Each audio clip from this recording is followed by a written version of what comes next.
굉장히 날이 덥죠. 그런데 벌써 이제 금년도도 3분의 2가 지나고 4일 후면은 남은 넉 달 이제 가을이 9, 10월이 지나면은 동지 섣달 바로 오고 금년이 이제 끝이 나겠네요. 이 더위도 이제 많이 가봤자 한 2달이면은 추워서 또 달달 떠는 동지 섣달이 오겠죠. 세월이 어떻게 빨리 가는지 벌써 12월 3일 계엄령이 선포돼 가지고 이 나라가 어떻게 될 것인가 정말로 너무 떨고 무서웠던 그런 가운데서 이렇게 8달이 지나고 초유의 참 세계적인 민주주의를 가진 대한민국답게 가장 빠르게 안정이 되고 정치, 경제, 모든 민생이 이렇게 안정이 되는 것은 그래도 이 땅에 하나님의 교회가 있고 하나님께 기도하여 부르짖는 우리 성도들이 있기 때문에 이렇게 빠른 회복이 되었으리라고 그렇게 생각이 되어집니다. 오늘 이렇게 또 말씀을 증거할 수 있도록 허락해 주셔서 감사하고요. 잠깐 기도드리겠습니다. 감사하신 하나님,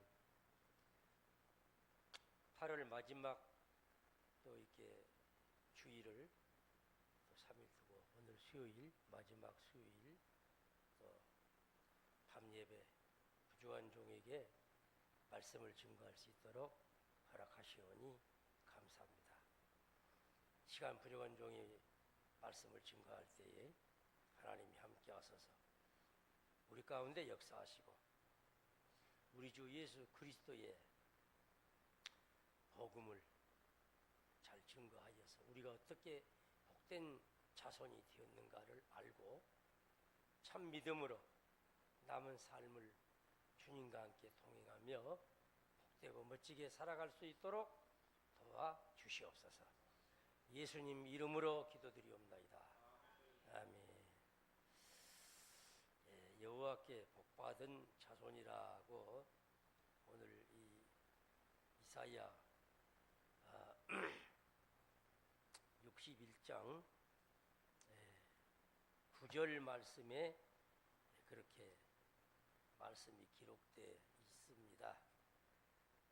제가 제목을 억지로 지은 게 아니고 그들의 자손을 문나라 가운데에 그들의 후손을 만민 가운데에 알리리니 무릇 이를 보는 자가 그들은 여호와께 복받은 자손이라 인정하리라 라고 하시는 이 말씀 그대로 제목을 잡았어요.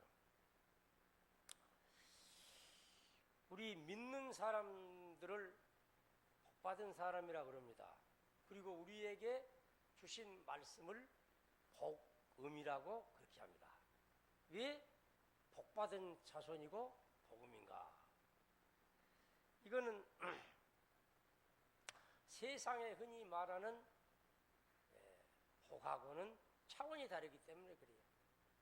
세상의 복들은 사람이 쟁취하고 피를 흘리고 권력을 휘두르고 이렇게 해서 여러 가지 권모술수를 부려가지고 복을 만들어도 그게 오래가지 못합니다.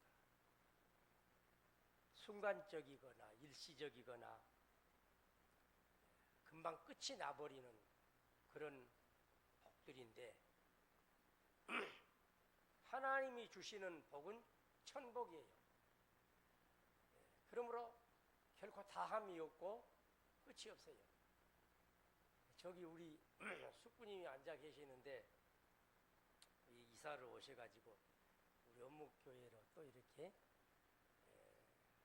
세 분이 한가정 이렇게 오셔가지고 참 감사한데, 저 숙부님이 하신 말씀이 하나 있거든요. 뭐라고 하셨는 거니? 샘이라는 것은 물이 계속 흘러나와야, 분천이 있는 샘이라야 좋은 샘이다. 그런데 물이 나지 않는 샘은 금방 바닥에 드러난다. 복이라는 것이 속에서 흘러나오듯이 하늘에서 흘러나와야 된다는 거예요. 오늘 이 말씀을 증거하려고 하는데, 오늘 또 제가 오늘 주보에 보니까 신종원 목사가 설교를 한다고 오늘 또 밤에 이렇게 나와주셔서 참 감사한데요. 농사를 지어보니까 올해 가뭄이 지금 굉장히 심하잖아요.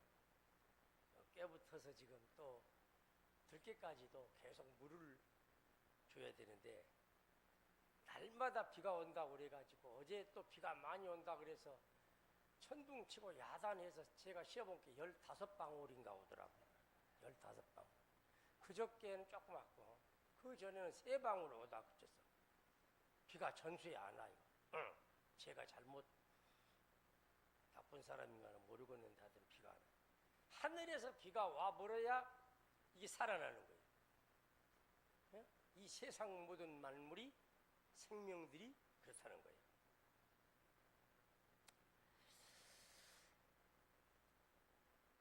우리는 하나님이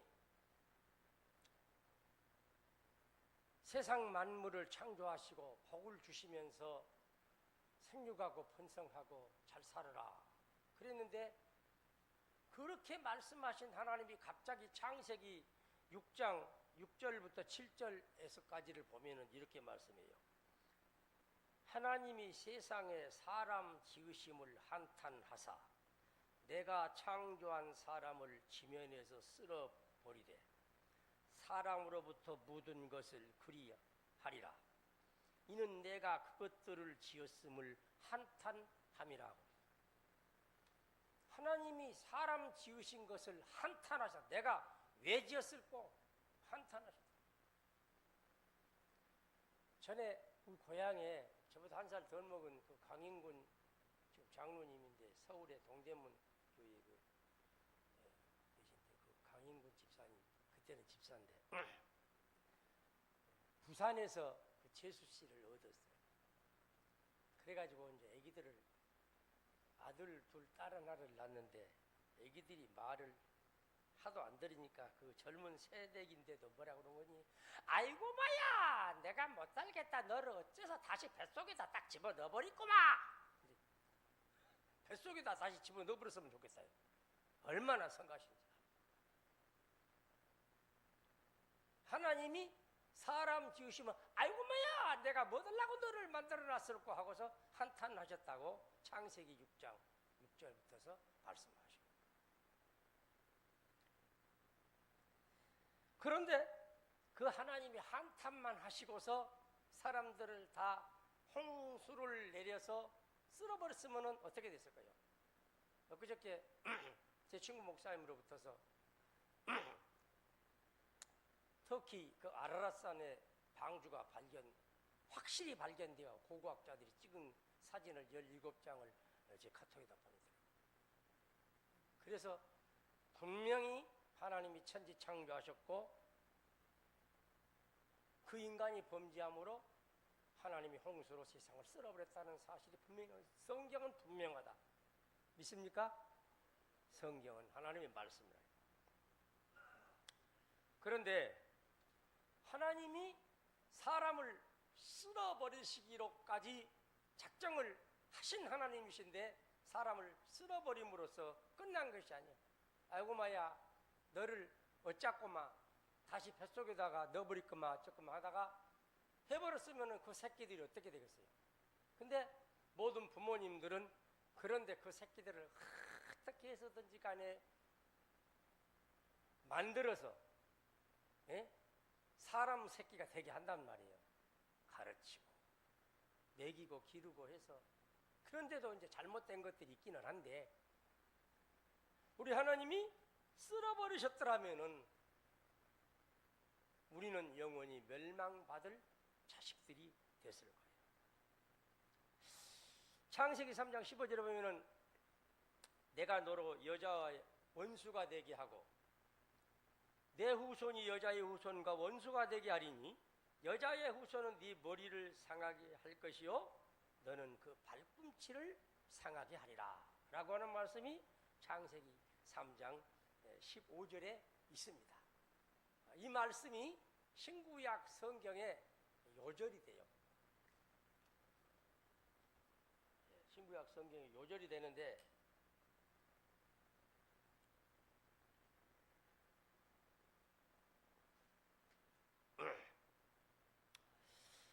이 말씀이 무슨 말씀인가 하면은 뱀과 원수가 된 사람이 뱀과 그 뱀이 에덴에서 사람을 꼬인 마귀 사탄 뱀이잖아요. 지금도 사탄은 뱀처럼 그래서 성경에 보면 하나님이 지으신 들짐승 중에 뱀이 가장 간교하더라. 간교하더라. 간사하고 교만해. 간교하더라. 인간을 꼬이는 데에 마귀보다 더 잘 꼬이는 게 없어요. 그래 인간을 꼬이는 것은 마귀일 것이고 죽일 것이고 그러나 하나님은 그 꼬이는 뱀의 머리를 깨어서 죽여버리겠다는 거예요. 그래서 여자의 후손으로 예수 그리스도께서 탄생하신다는 겁니다. 마태복음 1장 21절에 이름을 예수라 하리니 예수라 하라 이는 그가 자기 백성을 그들의 죄에서 구원할 자이심이라. 그래서 바로 이 예수 그리스도 여자의 후손 요셉과 사이에서 동침해서 낳은 자식이 아닌 성령으로 잉태된 여자 처녀의 아들 그 예수 그리스도. 그래서 로마서 8장 1절 말씀 6절까지가 굉장히 귀한 말씀을 31절 39절까지가 굉장히 귀한 말씀인데 저는 그걸 이제 애워놨죠. 그런즉 그리스도 예수 안에 있는 자에게는 결코 정죄함이 없나니 이는 그리스도 예수 안에 있는 생명의 성령의 법이 죄와 사망의 법에서 너희들을 해방하였습니다. 율법이 연약하여 육신으로 할 수 없는 그것을 하나님은 하시나니 하나님이 그 자기 아들을 죄 없는 자기 아들을 죄 있는 육신의 모양으로 보내요. 율법의 죄를 정하사 죽게 하시고 육신으로는 할 수 없는 것을 영으로 하사 율법의 의를 이루게 하셨느니라라고 합니다. 그러므로 육신의 생각은 사망이요 영의 생각은 생명과 평안이니라라고 말씀을 하죠. 그리고 로마서 8장 31절만 39절까지 이렇게 말씀해요. 그런즉 하나님이 우리를 이해하시면 누가 우리를 대적하리요? 자기 아들을 아끼지 아니하시고 모든 사람을 위해 내주신 이가 어찌 아들과 함께 모든 것을 너희에게 주시지 아니하겠느냐? 그런즉 하나님이 택하신 자들을 누가 고발하리요? 의롭다 하신 이는 하나님이시니 누가 우리를 정죄하리요? 죽으실 뿐 아니라 다시 살아나신 이는 그리스도 예수시니 그는 하나님의 우편에 계신 자요 우리를 위하여 친히 간구하시는 자신이라. 그러므로 환난이나 공고나 박해나 기근이나 적신이나 위험이나 칼이라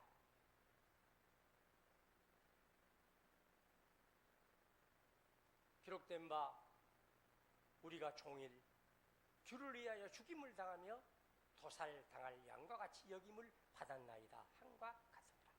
그러므로 이 모든 일에 우리를 사랑하시는 이로 말미암아 우리가 넉넉히 이기느니라라고 36절까지 37절 말씀 보면 내가 확신하노니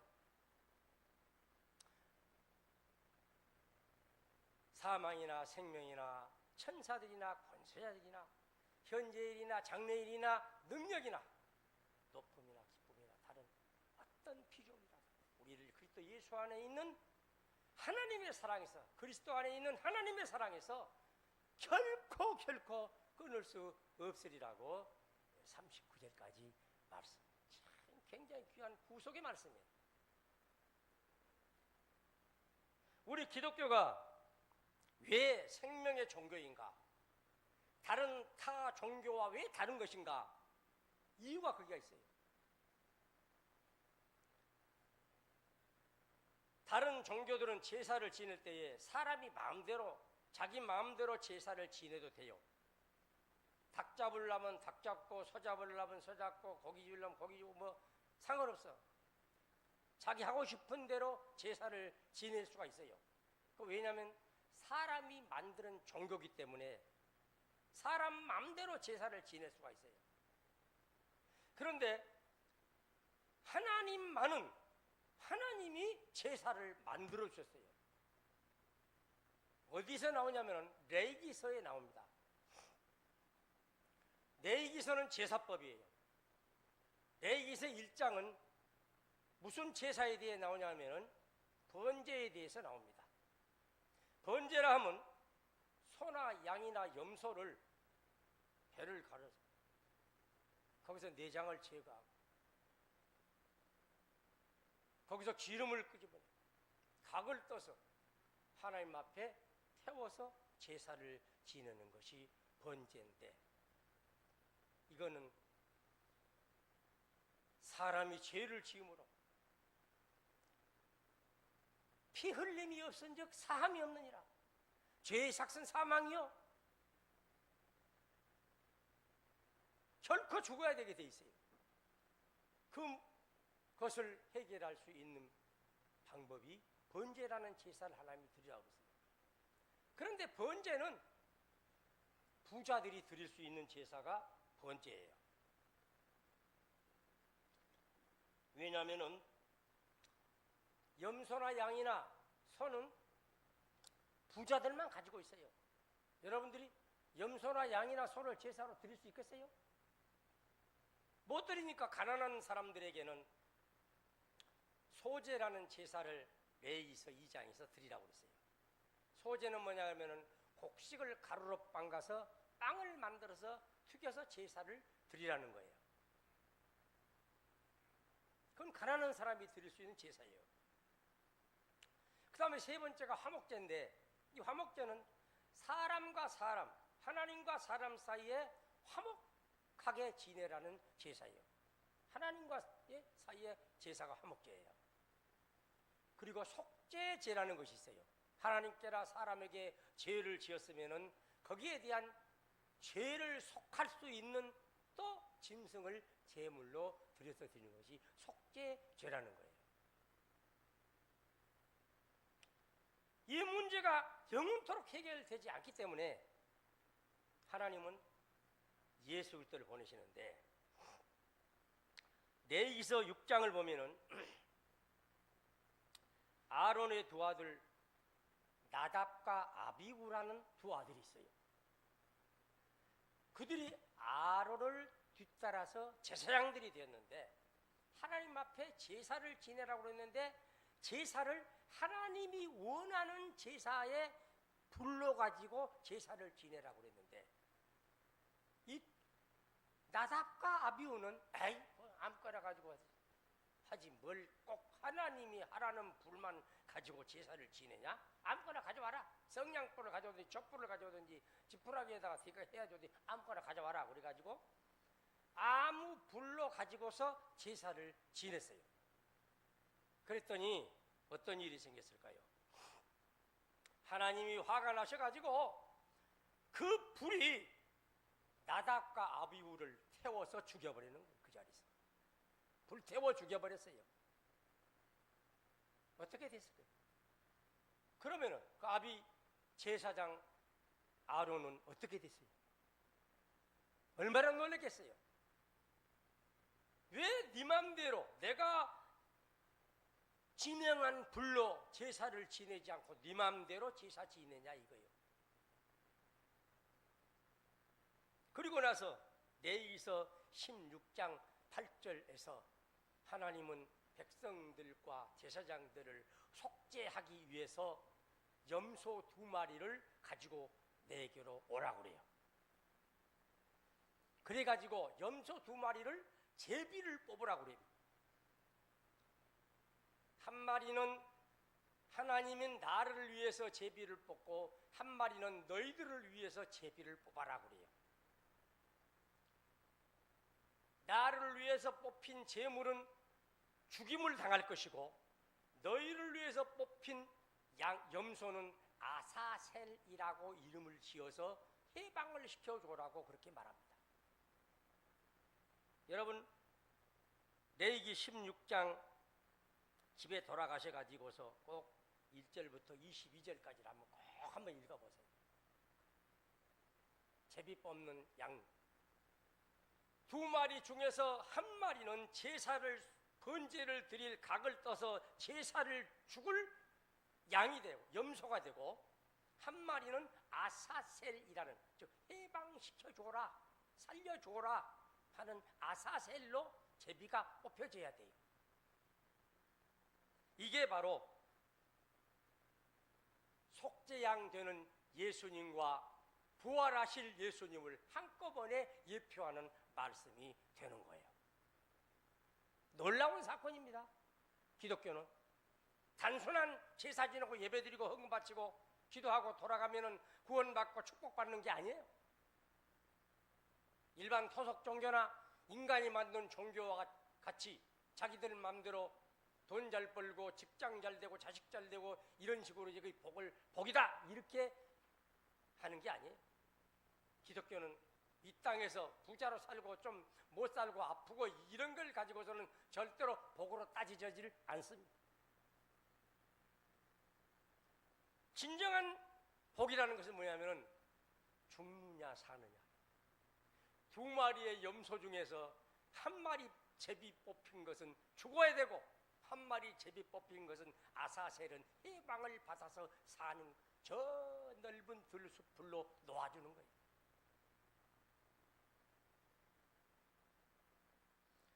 다 죄인인데 2마리도 똑같은 염소인데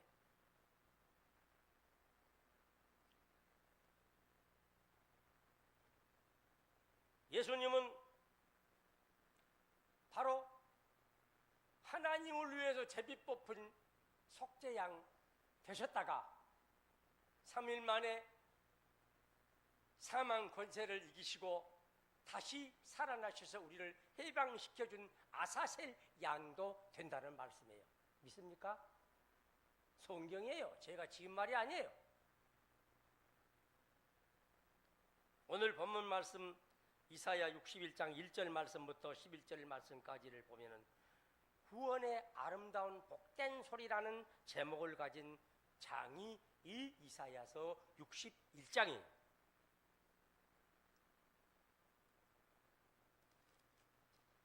1절부터 11절까지가 주 여호와의 영이 내게 내리셨으니 이는 여호와께서 내게 기름을 부으사 가난한 자에게 아름다운 소식을 전하게 하려 하심이라.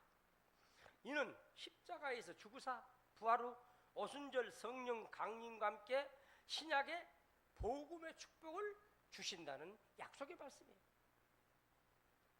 그리고 2절부터 3절까지 보면은 여호와께서 은혜의 해와 우리의 하나님의 보복의 날을 선포하여 모든 슬픈 자를 위로하되 무릇 시온에 슬퍼하는 자에게 화관을 주어 그 죄를 대신하여 기쁨의 기름으로 그 슬픔을 대신하며 찬송의 옷으로 그 근심을 대신하고 그들이 위의 나무 곧 여호와께서 심으신 그 영광을 나타낼 자라 일컬음을 받게 하려 하심이라. 이렇게 말씀. 그리고 6절부터 7절까지 보면 오직 너희는 여호와의 제사장이라. 만인 제사장 시절 예수님이 십자가에 죽으심으로 양과 소와 비둘기로 제사를 지내던 레위기서의 1장부터 4장까지의 번제와 소제와 화목제와 속죄제의 이 제사가 다 없어져 버렸어요. 그러므로 너희들은 만인 제사장이 된다고 이 이사야 61장에서 선포를 해주시는 거예요. 6절에 오직 너희는 여호와의 제사장이라 일컬음을 받을 것이라고. 그러므로 지금은 우리 모두가 다 개인적으로 하나님 앞에 다 제사장 자격으로 직접 기도해서 직접 다 받을 수가 있어요. 다른 사람 어디 능력 있는데 기도원에 가서 나 기도빨 받고 영빨 받고 그럴 필요 없어요. 그러고 싶으신 분은 지금도 가시고, 나에게도 하나님이 은사와 능력 주셔서 나도 제사장으로 내가 하나님 앞에 기도하면 하나님이 들으실 거라는 믿는 분들은 하나님께 직접 고해 바쳐서 하나님과 직접 영통을 하세요. 하나님은 누구에든지 임하시는 하나님이시기 때문에 나는 그렇게 믿고 그렇게 기도하고 그렇게 응답받은 사람일까요? 그러시면서 7절에 너희가 수치 대신에 보상을 배나 얻으며 능력 대신에 몫으로 말미암아 즐거워할 것이라. 그리하여 그들의 땅에서 갑절이 나고 영원한 기쁨을 얻을 것이라고 말씀을 하십니다.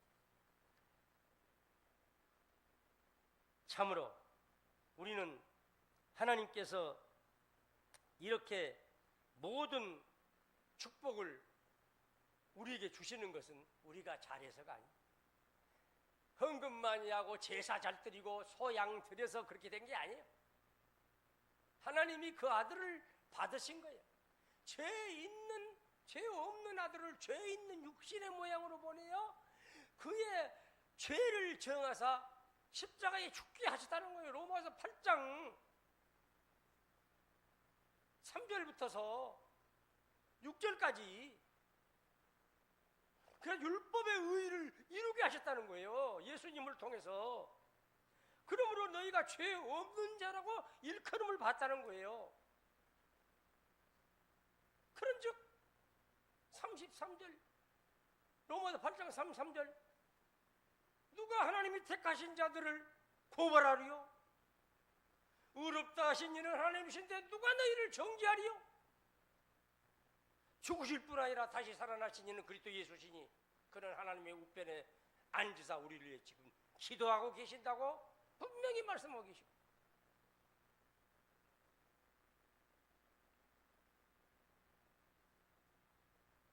그러면서 오늘 9절 말씀 우리가 다 같이 읽고 말씀 마칠까요? 9절 61장 이사야 61장 9절 찾으시겠죠? 시작. 그들의 자손을 문나라 가운데에 그들의 후손을 만문 가운데에 알리리니 무릇 이를 보는 자가 그들은 여호와께 복받은 자손이라 인정하리라. 10절부터 11절까지 읽어 시작. 내가 여호와로 말미암아 크게 기뻐하며 내 영혼이 나의 하나님으로 말미암아 즐거워하리니 이는 그가 구원의 옷을 내게 입히시며 공의의 겉옷을 내게 더하심이 신랑이 사모를 쓰며 신부가 자기 보석으로 단장함 같게 하셨습니다.